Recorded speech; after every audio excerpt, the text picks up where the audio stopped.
We hope you've been enjoying our Yucatan trip, and we are going to finish it out with a bang because we are at Chichen Itza, which is one of the 7 modern wonders of the world. And everybody thinks of it as this big El Castillo, which really is amazing. And I can't wait to tell you all about it. But the thing to remember with this is it's kind of like the apex of Maya civilization. And there were so many different components and cultures that worked themselves into this site, and it really was a metropolis, and we're gonna have an amazing time showing you around. Welcome to Chichen Itza.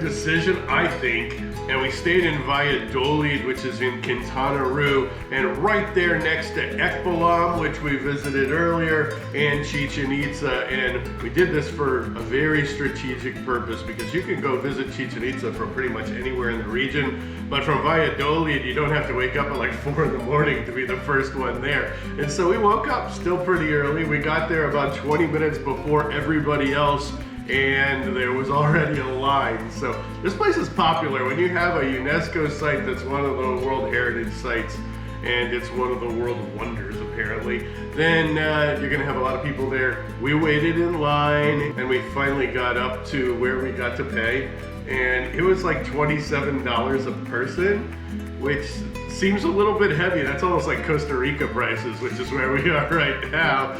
But it is worth every penny of it. There are things that I did believe were a little bit too expensive on this trip, like the cenotes that we talked about 2 weeks ago.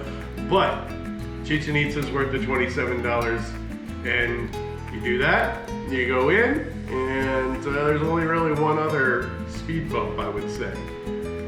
Right, so on top of the $27, there's also a fee for cameras and recording equipment and stuff like that. It's like $4 a piece, which isn't terrible, but pro tip, if you do bring your GoPro, then what you're gonna wanna do is not have the media mod on it, or if you have one with a media mod, you're gonna wanna put it underneath this one, because they will check your bags, but if you're lucky like we are, they'll only check the first one, and then they won't hit you with the whole, you can't have any sort of recording device like a microphone. And for some reason that's a rule. And we really kind of got lucky because we actually had 4 cameras in that bag, and it was just our little water bag, and I guess they didn't want to dig really deep into it, so we really got lucky. It could have cost us $16 to go in there. Right.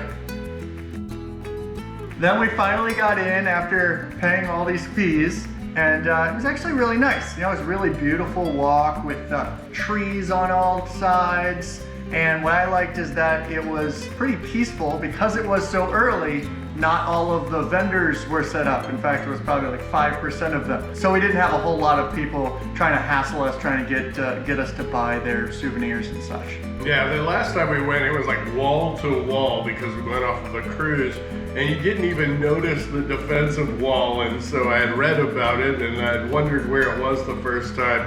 And this time we did get to see it, which was awesome. And just beyond that, you walk in and the whole place opens up, and there's the Castillo, or the Temple of Kukulkan, and this is what everybody came to see. And if you're early enough, you can actually get some nice pictures without a bunch of people in it. And the Castillo is definitely the most popular thing to see and the most famous thing in this site, but I really dig this place because it's so cool. It's pretty much the last and best thing that's built at Chichen Itza in the late Classic. And then it's built to essentially be like the world's largest Maya calendar. And it's got the 52 panels that represents the weeks in the year, and then it's got 18 steps if you go 9 steps on either side, and that is how many months there are in the Maya calendar. And to make matters even better, there are 364 steps, and then 1 complete step all the way around when you're going into the inner sanctum up there, which according to my rudimentary math is 365 for the days of the year. And that's probably not even the most important thing that they did when they were engineering this as far as times of the year. Yeah, no, so something really cool happens during the spring and fall equinox. Because of its position to the sun and because of the structure itself, when the sun is going down on these equinoxes, it makes this really cool shadowy effect on the corners of the temple. And then on the edge of the temple, they have the Kukulkan statue. So it looks like Kukulkan, the serpent god, crawling down into the underworld. The sun will cast its shadow through those steps that you see there, and then it'll put little triangles that slowly diminish and slowly come down lower and lower until it looks like the snake is actually going down underneath the earth. And it's right underneath that stairs that they have the Choltun. So you know that when they were engineering it, they were thinking about that, and then you had to get your angles precise. And because it's an equinox, the sun's in the same place both times that year, and so it's pretty darn amazing if you can actually get to see it, because they sell out. There's crowds and crowds and crowds of people. I mean, we were searching for a video that maybe we could buy and couldn't even find it because it's just very difficult to do it without some really professional equipment.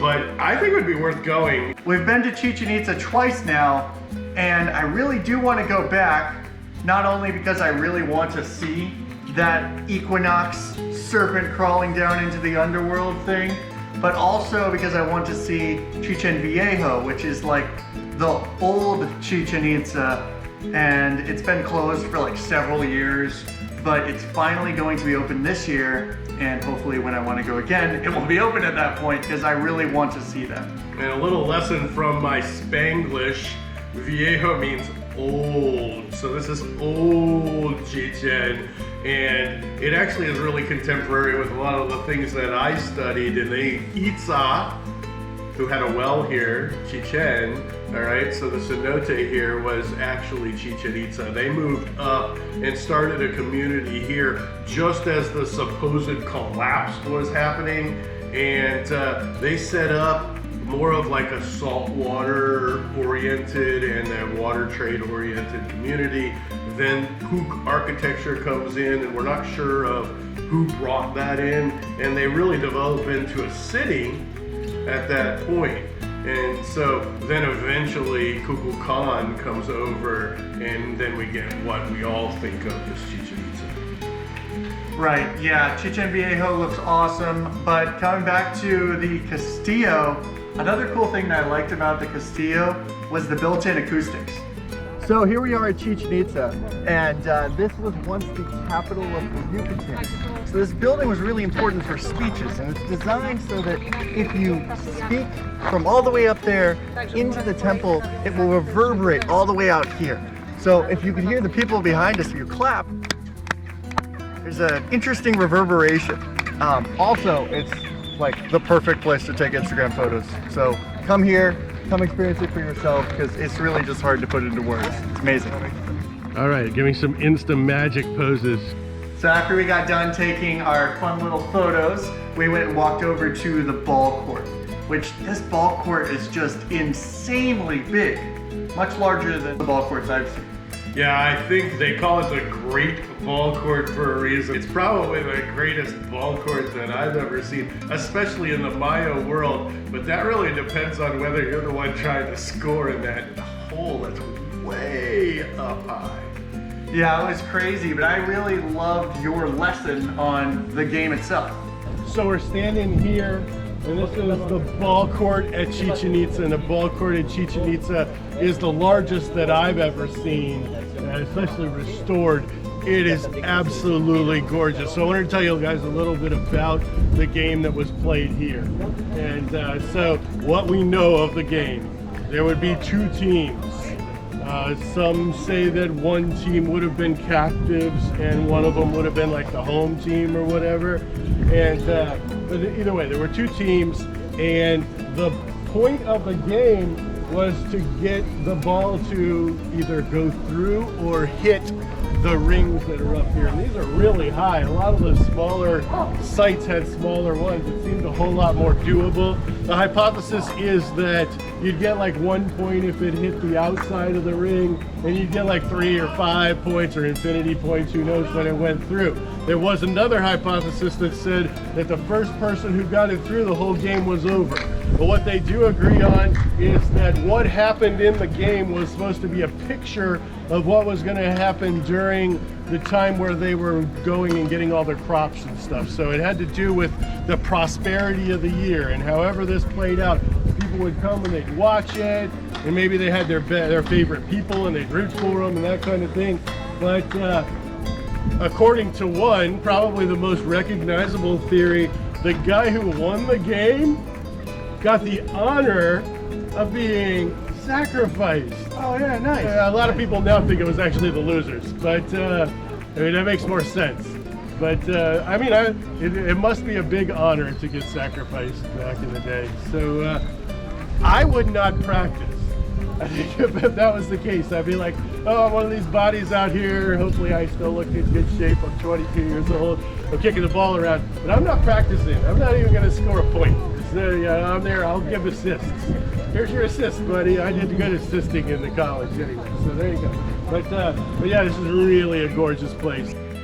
As if the greatness of the ball court and the size of the ball court wasn't enough, what really made it a slam dunk was all the bas reliefs, and there was art all along the sides, and it was still preserved, and there were things about battles, and there were images of the ball game, including somebody getting their head cut off. We still don't know if that was the winner or the loser, but the art there was really amazing.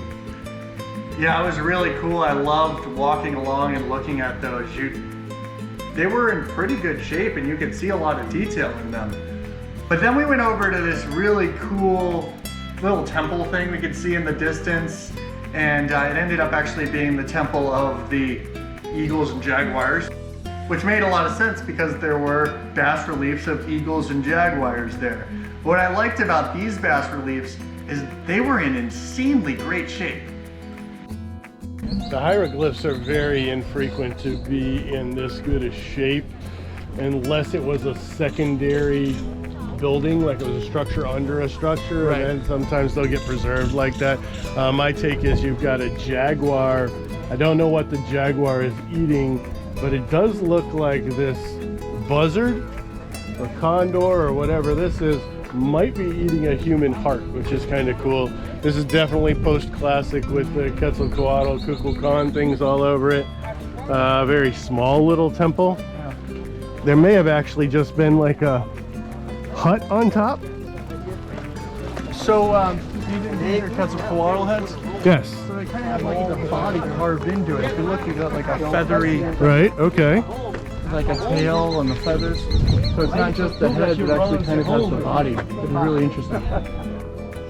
Everything would have been super ornate, and it would have been painted like reds and greens, especially reds, as cinnabar. And right next door was one of the things that I liked the best of both times we went, and that was the platform with all the skulls carved into it, because archaeologists dig dead people. So we're standing right in front of this platform here, and we'll get you some nice close-ups here, but it's a ton of skulls, and I love skulls.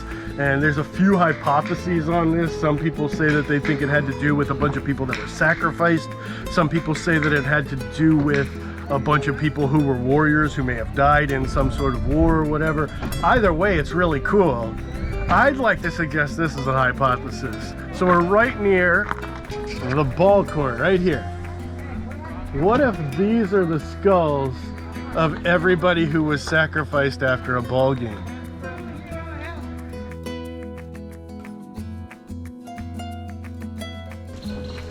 You can really see some of the cinnabar is still on these where they haven't cleaned them up as much. When you clean it up to put all the detail in it that you see on the side facing the sun, you're going to have to clean off all these little lichens and everything. And in order to clean off all the lichen that have attached to this over the years, you're going to clean off the cinnabar. So you can see some of the remnants of the cinnabar. I'm hoping you guys can make out that that's pink. And it would have been much redder. Yeah, the skulls were awesome, and I loved how you could see some of that red paint. But I really love that angle where you could see the platform of the skulls, and then you had the Castillo in the background. That was just like a perfect representation of the ambiance of human sacrifice that revolves around this site that's been so famous for years. And then we saw this cool structure in the distance with a bunch of really cool columns, and we wanted to head over there. And on your way, you'll see another one of these platforms. And this is the platform of Venus, which is probably the most famous platform in Chichen Itza. And at first glance, it looks pretty simple. So it's just like a square with these sloping staircases. But it also has a lot of really cool bas reliefs on it. And it has the depictions of Venus in the symbol of a year, which showed its importance to their calendar year. Yeah, but we're going to cover that a lot more with the Caracol, because no matter what the Venus temple or platform was for and how that related to Venus, there was no way they were using that nearly as well as the Caracol, which is just a work of genius. So I'd say we get our butt over there, and we did pretty quickly, to the columns, because the columns, this is a major move forward for the Maya, and they didn't get the opportunity to learn it from the Romans, but they're actually really similarly structured, and they served a very similar point. And so when you would build all these columns, you'd make a rock and then you'd put rubble on top of it. They didn't really use plaster. That would level it out, and then you continue on and you measure it all to the same height. And then what you do is you use wood and you crisscross the wood, kind of like what we saw in Cyprus recently, and then you put plaster on top of it. And what this did was, instead of having a small little opening like a corbelled vault or corbelled arch, then what you actually have is a large expansive area where you can have parties and throw parties and everybody can see and be seen, or you could trade during the rainy season. And I was really impressed with that, and I really enjoyed getting to talk a little bit more about it there too. We're standing in front of the Templo de los Guerreros, which is this really sweet temple. It had all these paintings and warriors and big nose people on the front of it, which was cool. But I really like the drawings of what was actually under it, the Temple of Chacmul. And I really like the Chacmul. If you don't know what a Chacmul is, it's this dude and he's laying back and he's looking off to the side. He's like this, and he's got a big bowl on his stomach. And they think that maybe that was used for collecting entrails from sacrifices or other type of sacrifices. I would have loved to have been here when you could climb this. I wouldn't have climbed the Castillo though, because Dennis Pilston died there and he's my hero. So Dennis, sorry you died before I was even born, but you were awesome. Cheers.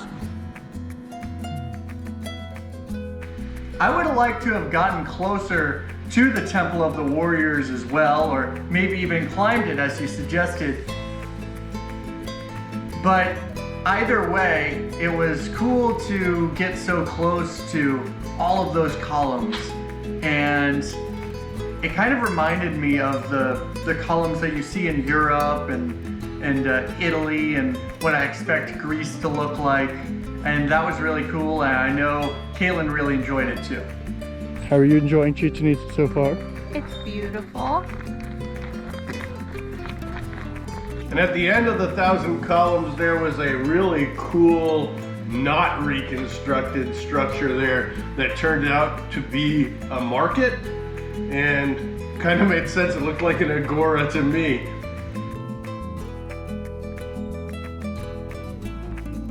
So right here you can see one of the things that they do when they want to build another temple is they just throw a bunch of rocks that aren't usable for the temple on top of it and then build something on top of it.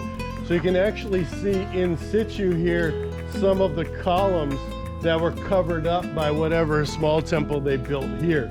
So the columns are sitting in here, and then they just filled it with a bunch of rocks and sands and pebbles and things like that. And I don't know what they would have built here, but it was some sort of small temple, it looks like. And this is an example of what I was telling you, how they would build things on top of other things on top of other things, because why waste the structure? And the bigger the temple that you build, the more powerful you are. I also wanted to show you over here. We came down past where everybody seems to be walking at the Guerrero temple, and we came down and we found this. This is actually almost what we see in the Maya world, except for the mother-in-law tongue, which is an invasive and sucks, is just piles of rocks. When you first get to a Maya site, a lot of times it's piles of rocks. That wasn't the case here for some of the more monumental stuff, but when you get into the Maya lowlands, it's piles of rocks and it's a puzzle to rebuild it, and we don't do that often enough, according to me. But I did get to help with that in Tikal back about 10 years ago. It was one of the most rewarding things that I did in my life. So don't be afraid to go off the beaten path. That was really cool to see, but we had to keep going because we wanted to see some of the older structures that we didn't really get to see on the cruise. So we walked along and it was really beautiful, and there were a bunch of invasive snake plants, but they are really pretty. And eventually we got to this cool old wall, and then there was this big giant corbelled arch gate looking thing. So if I had to guess, this is just a reconstruction of what the city wall would have looked like, because primarily I'm pretty sure that's the original city wall right there.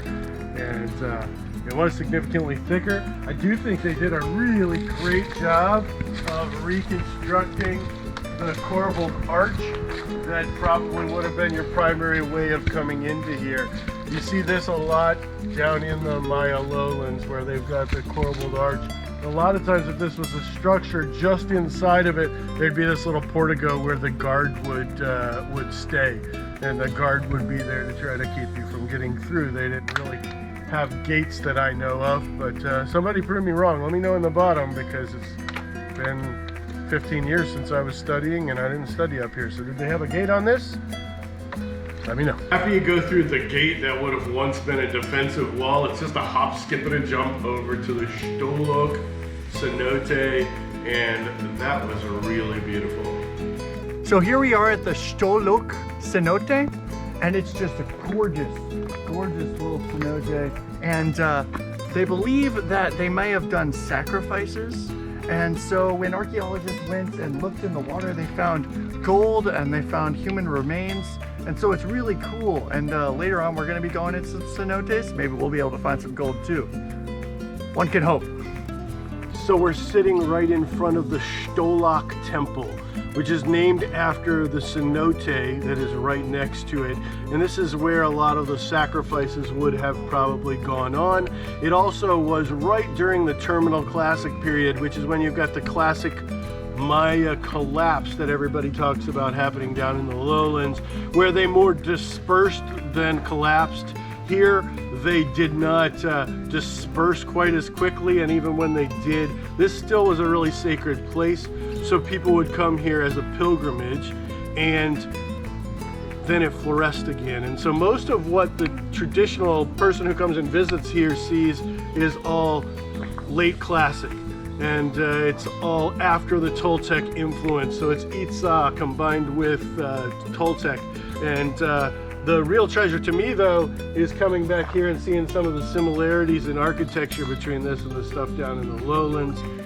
And we left the Stolok temple, and as we moved further away from the temple, you didn't see all those columns anymore. And these structures were looking a lot more similar to the stuff that I've seen in other Maya sites, the much older stuff. And we went over to the tomb of the high priest which was cool. It was kind of like a small version of the Kukulkan temple. I think it was a model for it, if I had to guess, or it was just the same as the one that was probably there because they built Castillo on top of the other one. And I don't know the reason for why they call it the Tomb of the Priest. I do know that the numerology is not the same because there was only 7 platforms and I didn't count all the steps or anything. But it did look like a really cool model of that. And then there were structures around it that actually kind of resembled a little bit of a Tikal influence, which was really awesome. And so we went past those pretty quickly because our next highlight was the next thing coming up on the left-hand side. Yeah, the next thing we saw was the Caracol, and I was really excited to see this. When we were on the cruise, we didn't get to see it. So this was definitely something I was looking forward to the whole time. The first time we came to Chichen Itza, we didn't have a whole lot of time because it was off of a cruise. Cruise excursions are cool because you get to see a lot of stuff that you wouldn't normally be able to see from the boat, but they don't give you enough time. So we weren't able to actually go to the Caracol, which is the observatory. And I'm really glad that we get to come back and see it because it is really cool. It's one of the highlights of Chichen Itza. And the thing about the Caracol, which means snail, is that there's this large circular structure up on the top, and there were all these like windows and holes and different things, and they measured all sorts of different celestial things, but the main ones again were Venus. And Venus is very important for the Maya because it tells them when to do certain things agriculturally, and the Maya are traditionally a very agricultural people group, although Chichen Itza really is where they start growing into being more into trading. And it's when you start seeing these really big vessels that Columbus ran into when he finally came in 1492. What I really liked about the Caracol was the like spiral staircase that they have up in the top. I wish we could actually go and climb and see it up close. And you know what I really wish? I wish they had like night tours, and they had like this exclusive thing that you could go and you could climb up the staircase and see the stars like the Mayas did long ago. Yeah, maybe when we get famous, we'll be able to do that and maybe show you guys what that looks like. So help us get famous. Shameless plug. But to let the public do that would be actually pretty problematic because you're talking about a pretty fragile system and they'd have safety concerns and all these kind of things. So while I feel what you're saying, unless they've been maintaining it for thousands and thousands of years, kind of like the Alhambra where we went, it's kind of hard to do an interior tour of something like that. So I don't disagree, but I disagree, if that makes sense. But speaking of that, one of the things with that spiral staircase is super interesting is you can't accomplish that kind of engineering without really advanced mathematics. And one of the things that the Maya had that even Europeans didn't have for like 1,500 years was they had the zero, and the concept of the zero actually allows you to advance your mathematics and your engineering to the point that you have this and that you can actually build part of a pyramid over top of a small cenote, which I think is really cool. I'd really like to see what that structure looks like under it, because to me, in order to do that kind of an expanse, you might have to have a honeycomb like what we saw in Mycenae at the tomb of Atreus. But I don't know. All they did was they did like an electromagnetic test and it said, hey, there's a big gap here with a bunch of water underneath it. So I guess we'll probably never know, because I doubt they're going to do a transect through El Castillo anytime soon. And unfortunately, at this point, all of our GoPro batteries are dead, and that is such a shame because we had to film with the phone, so don't mind all the shaking on this footage right now. But I really wanted you guys to be able to see the Puch architecture that was over there, because it's probably the most diagnostic and the most artistic thing that we got to see there. And they would use plaster to do all of this art on the buildings. And Chak, who was their original rain god before Kukulkan kind of embodied that, he is the guy that you see here with his tongue stuck out at everybody, and I'm not sure why. He probably was just rude. At this time, we'd been here for hours and we were pretty hungry and thirsty, so figured might as well leave. And on our way out, we saw this really cool traditional Maya hut that I know Dad really liked.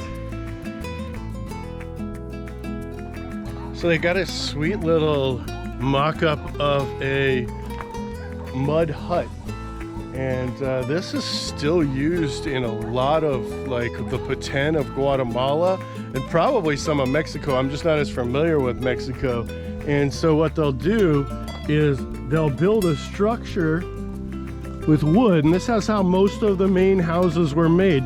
They'd have a small, so when we find the house complex, they'll have a small outline in large rocks to form like a foundation, and then they're going to build wood. We don't see a lot of that, but we do see the post holes from that, and then they'll do this like wad and dabble with the mud here.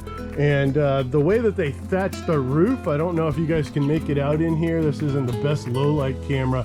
Is really awesome. They actually kind of weave it into the sticks, and it makes it super stable. I've actually stayed in a place called Chanchich where they use that for the roof of this like almost 5-star resort where I did choose to do my archaeology work because mama didn't raise no dummy. That hut was really cool, and I enjoyed walking inside of it and looking at the construction, and it's just amazing to think that something this sophisticated was created so long ago. And as we made our way to the exit, I was once again thankful that we got there early because the vendors were out in full swing and they were yelling to get your attention, and it was like barely inches between each of the vendors. But all in all, it was a great time. I really loved checking out Chichen Itza and getting to see a lot more of it this time. And I hope you guys enjoyed it as well. I know it was a little bit long, but hope you guys stuck around and learned some cool stuff. In fact, why don't you guys comment below something you learned about the Maya or Chichen Itza? Yeah, and if you liked it, the thumbs up is always appreciated and very helpful. And you can subscribe to us. We're going to do a lot more archaeological content. And obviously, if you are here 32 minutes later, you like archaeological content. And as always, find yourself on the journey.